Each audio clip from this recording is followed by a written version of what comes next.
What's up? Welcome back. I'm John Stark from MyMovieGuy.com, my favorite blind film critic, and today these are my earliest of early Oscar predictions for Best Supporting Actress for this year's Oscars. We're going to talk about it. We're going to break it down. Check out my other videos. I've already done picture, director, actress, actor. I'm doing supporting actress. After this is supporting actor. You get the point. Anyway, I want to get these on record as my first. I don't think all of these are going to be correct. I think some of them will be, but there's justification in why I'm doing certain things.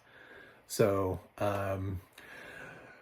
let's go. Let's write down the list, if you will, with me. So in number one position, I've actually got Gwyneth Paltrow from Marty Supreme. And hear me out. Hear me out. Hear me out. So she is a previous winner. I don't know that she'll necessarily win for this, but what I think is intriguing about this is I don't think Gwyneth is viewed as like her initial Oscar win as being the strongest Oscar win in history. It's kind of a fluffy win. Shakespeare in Love is remembered. There are people who think it's a good film, but pretty much no one thinks it should have beaten Saving Private Ryan. And there are probably people who should have beaten her in the category as well. It was all like a Harvey Weinstein campaign that got her there. So what's happening uniquely for her here is that A, she's paired with somebody who has been getting a lot of Oscar attention recently in Timothée Chalamet. But B, she's being paired with one of the Safdie brothers. And what the Safdie brothers have been uniquely able to do is get these really strong performances from actors who it kind of surprises you how good they end up being. Like from Robert Pattinson in Good Time to Adam Sandler in Uncut Gems, and now even the early buzz on Smashing Machine, with it not being an Oscar contender, is still admitting that Dwayne Johnson gives a great performance. Not an actor that you would normally hear that from. So I'm thinking we're used to hearing praise from Timothée Chalamet. That's easy. But in supporting actress, Marty Supreme has two standout names, Gwyneth Paltrow and Fran Drescher, two people who very well, either one of them could be giving the sort of like shock performance that's like, oh my God, I didn't realize they could go there. And Gwyneth has kind of done a lot of light and fluffy stuff. And if they get her to go to places that she's never gone before, maybe this could result in a nomination for her. She hasn't been nominated in a long time. Also, could be Fran Drescher. It depends really on who gets what role and who gets that kind of Safdie level support of the let's reinvent your image. Let's change the perception of what people think you are.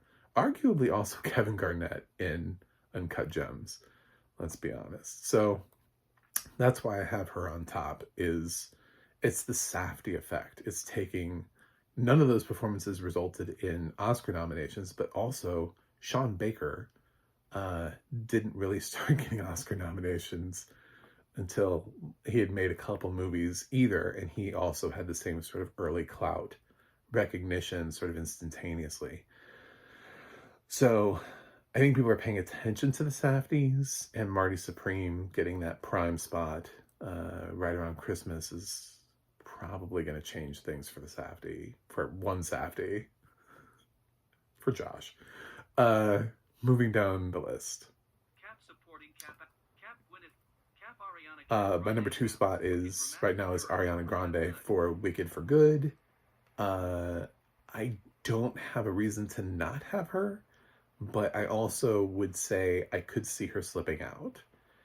It's really contingent upon the new song they wrote for her. Glinda does not have as much that Elphaba does in the first half.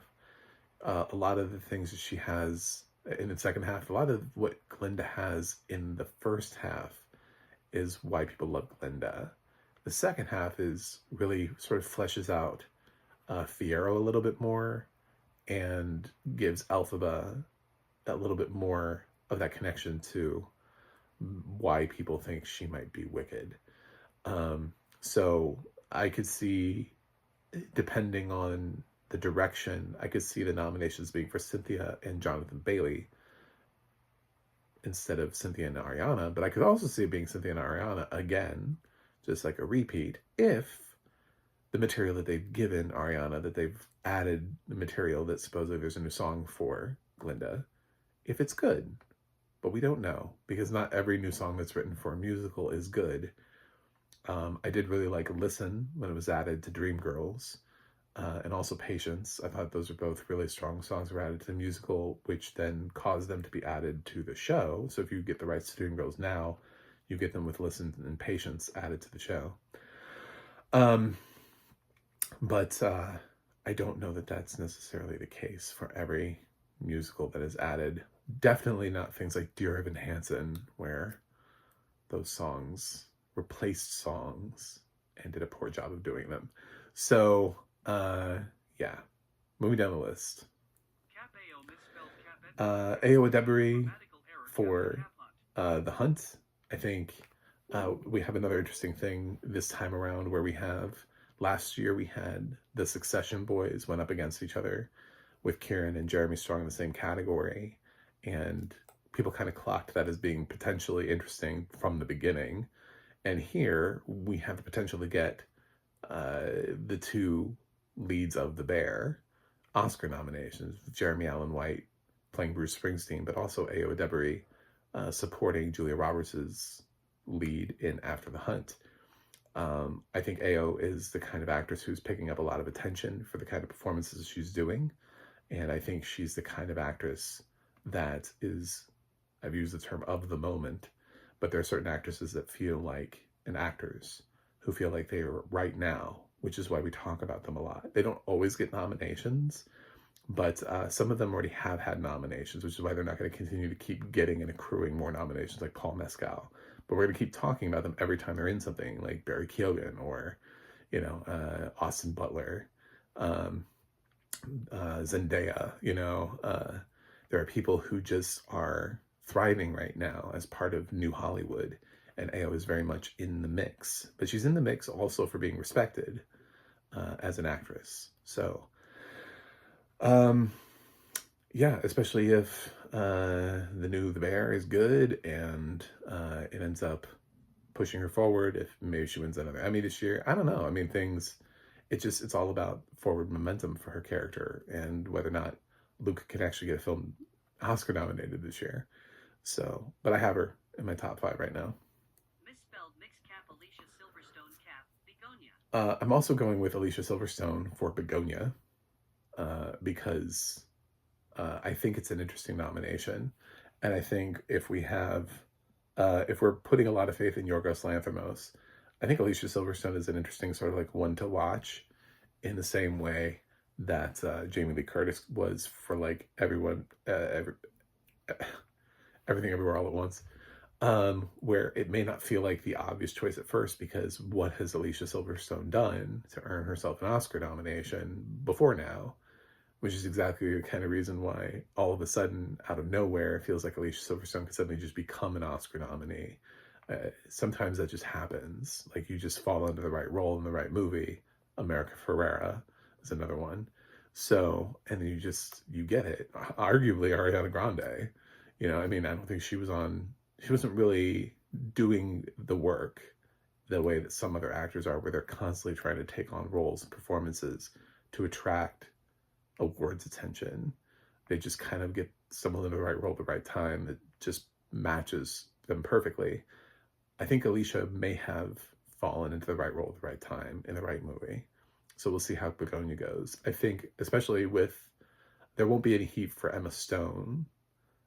So I think it could go to Alicia Silverstone. Like people could start talking about Alicia Silverstone's performance in this as well. In addition, it could also go to Jesse Plemons, could go other places, but there's just, I think trying to run a campaign for Emma Stone this close after her second Oscar win, it's not going to go anywhere, because there's not going to be any push for her to win anything. Because she's too young, and there'll be like a third Oscar within a 10-year frame. It's insane. She's not Katharine Hepburn. So, moving down the list. Cap, Laura, Cap, Dern, Cap, J. Cap. Laura Dern for Jay Kelly, only based on the auspice that she's also in another movie So she'll be seen in two things that are sort of Oscar baity. I'm giving Jay Kelly a lot, but Noah works well with ensembles. So it's one of those things where it's like, I think Jay Kelly's going to hit or it's not going to hit. I don't think Jay Kelly just hits for Adam Sandler. I think it hits broadly, and that's how Adam Sandler comes along. I think Adam Sandler may even be the leading charge of it, but the whole thing has to be good. I don't think Adam is good enough to draw people into his nomination without other people coming along with it. And Dern, the last time she was here was for a Noah Baumbach movie. So I think it's quite possible that she could return and slide in for a Noah Baumbach movie. Some other names to pay attention to. Angelina Looking Glass for that Zimkaya King thing that I just shot on yesterday in my actor video. It's not that I hate the movie. I don't even know it. I haven't seen it. It could be the best movie of the year. But my problem is that the buzz on the the buzz, especially coming from the Oscar expert, is really overplaying its hand with regards to a movie that played at a festival and didn't get picked up. And when we see all these other films that are very mid and they don't have necessarily the kind of critical reaction, they don't have a cast. When you see a film like Nutcrackers that gets picked up at Toronto International Film Festival in the same year, specifically to dump on Hulu, and they were willing to spend, that was at least 25, if not $30 million. How much are they asking for Zemeckis King? Because most people don't go to film festivals asking for $50 million. Not every film is Francis Ford Coppola's Megalopolis, where they're like, oh, we've created a masterpiece. Why aren't you giving us $100 million? And it does have a marketable lead. So I feel like even if you came into the frame asking for $30 million for Zemeckis King, if it really had that kind of buzz, you've already shown that Fox Searchlight is willing to buy $30 million to shit a movie onto Hulu that wasn't very good. So why wouldn't they be? And it's not the, Nutcrackers was not the same thing as their other movie that they just pushed back for a year and ended up landing on Hulu that debuted earlier that year, whose name is escaping me, at Earl's, All You Can Eat at Earl's. Whatever that was. The Supremes at Earl's All You Can Eat. I got it. There we go. I'm there. It's not the same thing as that, because I was pushed back and they just decided not to do anything with it. They were just like, this is an awards movie. We'll just put this on Hulu. They held on to that for a little too long. Probably the same thing's going to happen for some of these movies that have just been in limbo forever, like Jessica Lange's Long Day's Journey into Night, or the other movie that just keeps getting pushed back with I can't think about it. Anyway, some films that have just sort of appeared on multiple lists for years. I mean, look at The Actor, right? That was a film, I'd seen that floating around Oscar lists, and then Neon just dumped it earlier in the year. And they were like, yeah, it's not going to be a thing for us.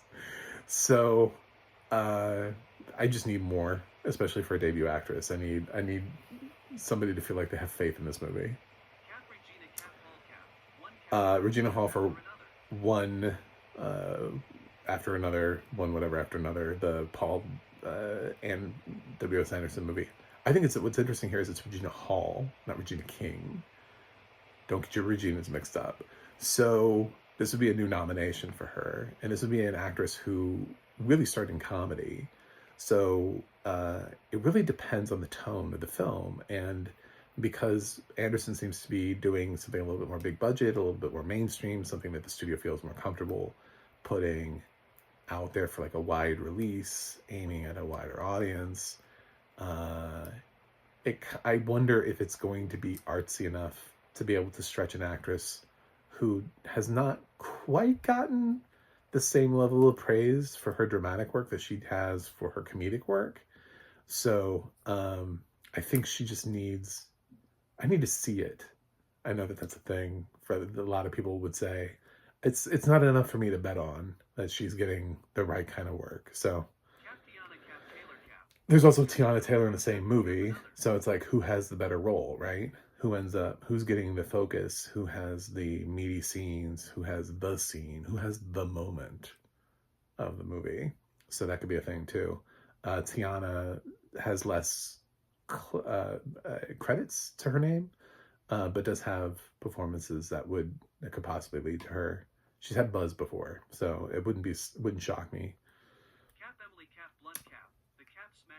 Emily Blunt for the Smashing Machine. I'm not sure this is going to happen, but it just depends.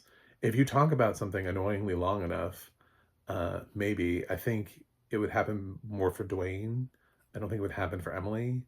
That I sort of explained in my actor video that if Dwayne really is like a revelation, and that's all we talk about for the next 6 months, all he has to do is he has to survive to where he starts getting a precursor awards.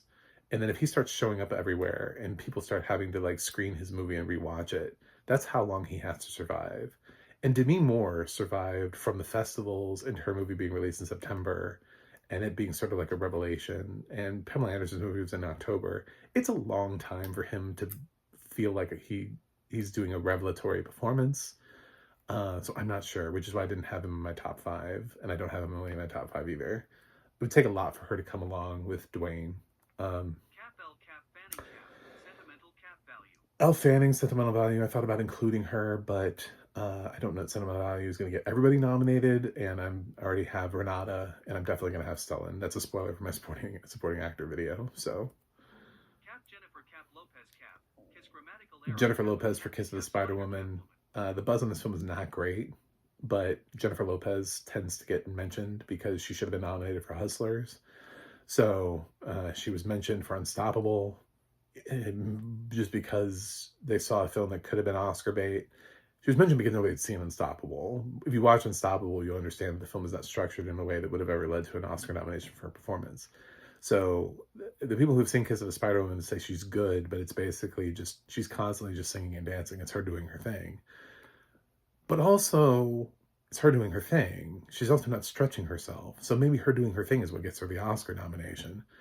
I don't know. We have to see what the reaction from audiences are, wide audiences and wide critics, not just the ones who saw it at Sundance, when the film was released. So she's still on my list, but Kiss of the Spider Woman is not something I'm paying attention to broadly. Glenn Close for Wake Up Dead Man because she's been nominated like 8 times. So the Knives Out movies, they do get in the conversation, and maybe they get like a screenplay nomination or something. Glenn Close feels uniquely positioned to be the one person to get an acting nomination because, again, Oscars are chasing to give her one, but never giving her one. So by nominating her again, she got nominated for Hillbilly Elegy the same year. She also was nominated for Razzie for Hillbilly Elegy. So do I think Glenn Close can be the first person to be nominated out of this franchise for acting? Absolutely. Totally think it's possible. We'll have to see if it happens.